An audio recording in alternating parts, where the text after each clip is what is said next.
Sorry. तर काय म्हणत होतास तू? नाही नाही, माझ्या म्हणजे मी विसरलो, sorry. I am sorry Salil. काय ना, मला वाटलं विक्रांतचा फोन काहीतरी प्रॉब्लेम असेल, सो मी. अगं मग तू फोन ठेवून का दिलास? तू बोलून घे ना. नाही, इट्स ओके. नाही, काही प्रॉब्लेम असेल तर निघूयात आपण. नाही नाही, तसं काही नाहीये. त्याचा काय प्रॉब्लेम आहे तो बोलला नाही तरी कळलं मला. हो. काय ना, विक्रांत म्हणालाय की तो ईशाची जबाबदारी घेईल, पण खरं सांगू, मला कळत नाही तो एकटा कसं सांभाळणार आहे तिला. मग आता मला ना त्याचीच काळजी असते की ईशाचं पुढे काय होईल, कसं होईल. नो. मानसी, आय थिंक तुझी ताई ही तिची आई आहे त्या बाळाची, सो ती करेल ना मॅनेज. ती कशी आहे तुला माहित नाही रे. अगं पण मग हा प्रश्न सर्वस्वी विक्रांत आणि त्याच्या म्हणजे मोनिकाचा आहे, सो तू ते डिसिजन घेतील. हो, पण तो एकूणच आता एकटा पडलाय. कोणी गप्पा मारायला नाही, शेअर करायला नाही. त्याला आपण इथे बोलून घेऊयात का? म्हणजे आपल्या तिघांच्याही गप्पा होतील म्हणून म्हणलं. नाही नाही, नको. नाही, खरंच म्हणतो. नाही तर खरंच नको. आपल्याच भेटी नीट होत नाहीयेत. त्याला काय, मी नंतरही भेटेन हॉस्पिटलमध्ये. बोलू आम्ही नंतर. आणि समजा आमचं बोलणं झालं नाही तरी समजेल तो. गैरसमज नाही करून घेणार. याला म्हणतात खरी मैत्री. म्हणजे एखादी गोष्ट न सांगताही समोरच्याला कळते, ती मैत्री. बोलणं झालं नाही तरी कम्युनिकेट करता येतं, ती खरी मैत्री.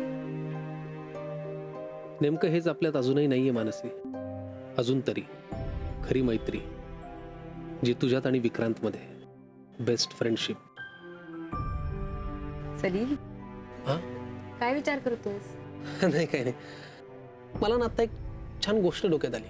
कोणती? म्हणजे बघ ना, आपण एखाद्याला प्रपोज करतो म्हणजे काय करतो की तू माझ्या आयुष्यात आयुष्यभर राहशील हे विचारतो. प्रपोज करताना होकार किंवा नकार असे दोन ऑप्शन्स असतात. हो. पण मैत्रीमध्ये असं काही नसतं. म्हणजे समोरच्याला वाटलं की हा माझा बेस्ट फ्रेंड होऊ शकतो की होऊच शकतो. गरज नसते की मी तुला काहीतरी फ्रेंड रिक्वेस्ट पाठवावी, मग तू ती ऍक्सेप्ट करावी किंवा नकार द्यावा. एकदा वाटलं की ही माझी किंवा हा माझा बेस्ट फ्रेंड आहे. मला कळत नाहीये तुला एक्झॅक्टली काय म्हणायचंय. मानसी, आपलं लग्न झाल्यावर मी तुझा नवरा होईल. आपण प्रेमाच्या आणाभाका घेऊ वगैरे, सगळं बरोबर आहे. पण त्याआधी मला तुझा खरा मित्र व्हायचंय. तू न सांगताही तुझ्या मनातलं ओळखणारा खरा मित्र. सफरचंदाचे काप नीट परतल्यानंतर त्यामध्ये दालचिनी पूड आणि मध घालून पुन्हा नीट परतून घ्यावं. बटर लावलेल्या ब्रेडवर सफरचंदाचे तुकडे, बदामाचे तुकडे, टुटी फ्रुटी, डार्क चॉकलेट आणि मीठ घालून दुसरा ब्रेडचा तुकडा त्यावर ठेवून वरच्या बाजूला बटर लावून घ्यावं. एका बाउलमध्ये स्ट्रॉबेरी सिरप आणि क्रीम घालून सॉस तयार करून घ्यावा. तयार सँडविच पॅन मध्ये बटरवर ग्रिल करून घ्यावं आणि स्ट्रॉबेरी सॉस बरोबर सर्व्ह करावं.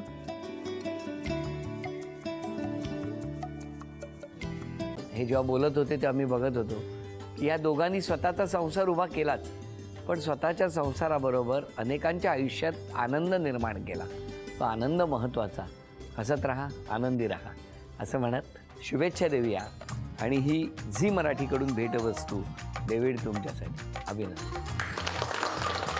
आणि वहिनींना तथास्तू पुणे यांच्याकडून ही पैठणी.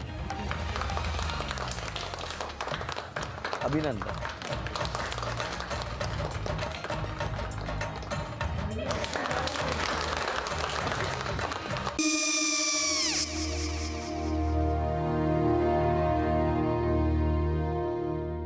काय हो? हा, काय झालं? काय झालं? काय काय आले, मी निकाल लावून आली. हो, पण तिची आईच काय बोलली? तिला वाटलं का सगळ्या निशाने आपल्या चुका कबूल केल्या का? आई, मी चांगलं सुनावून आली आहे. त्या तिची बाजू घेत होत्या, पण मी लक्ष दिलं नाहीये. खूप झालं आता. चांगुलपणा खूप झाला. मऊ दिसलं ना की कोपऱ्याने खणतात ना माणसं, ते असं. अगो, पण आईच म्हणली काय तिची? पटला काय तिका? मला माहिती. आई, मी तुम्हाला नंतर फोन करते. हो. आणि आई बाबा जे बोलले, त्याचं वाईट नका वाटून घेऊ. सॉरी.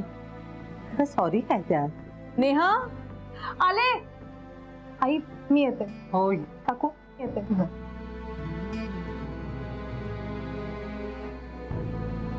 सावकाश जाग. हो हो. मग काय काकू, कधी उडवता लग्नाचा बार? बघूया.